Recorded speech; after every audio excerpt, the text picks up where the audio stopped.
আসসালামু আলাইকুম। আমন্ত্রণ জানাচ্ছি বিডি মেঘনা নিউজ 24 সংবাদে। সাথে আছি আমি সানজিদ আক্তার স্মৃতি। শুরুতেই সংবাদ শিরোনাম। বগুড়ার তরুণে ইসলামী আন্দোলন বাংলাদেশের গণসমাবেশ অনুষ্ঠিত হয়েছে।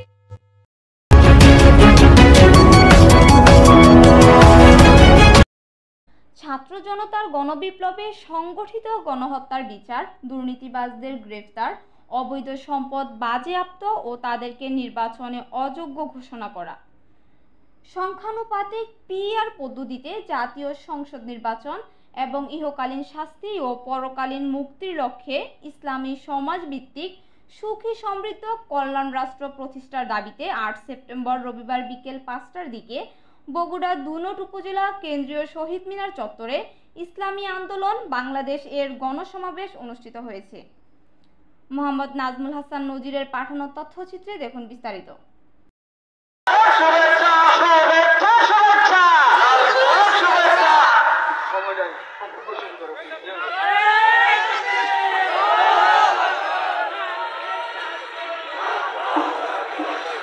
আলহামদুলিল্লাহ,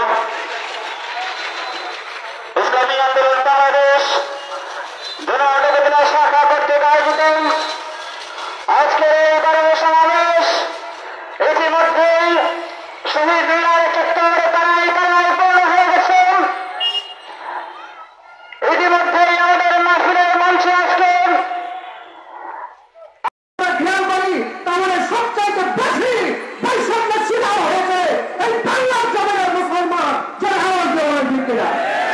সম্মানিত হাজিরিন, আমরা এভাবে যদি খেয়াল করতে থাকি, আমার যেই সমস্ত ভাইরা দাঁড়িয়ে রেখেছেন, এই যাদের দাঁড়িয়ে আছে তাদেরকে সরকারি চাকরি দেওয়া হয় না, দাঁড়িয়ে থাকার কারণে সেনাবাহিনীর চাকরি দেওয়া হয় না, দাঁড়িয়ে থাকলে পুলিশের চাকরি পায় না, এদেরকে চাকরি দেওয়া হয় না। কারণ দাঁড়িয়ে বাবা রাসূলের সুন্নাত মোড়া যখন ক্ষমতা আনবে, এরা যখন দেশ শাসন করবে, তখন এই দেশে কোনো দুর্নীতি থাকবে না।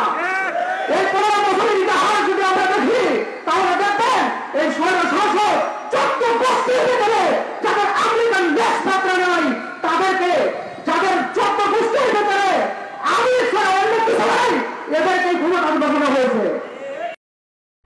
এতক্ষণ দেখছিলেন বিডি মেঘনা নিউজ 24 সংবাদ। আজ এ পর্যন্তই।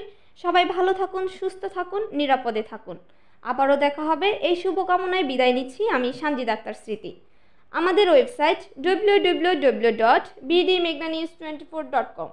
চ্যানেলটি লাইক, কমেন্ট, শেয়ার করে সাথেই থাকুন। বিদায় নিচ্ছি। আল্লাহ হাফেজ।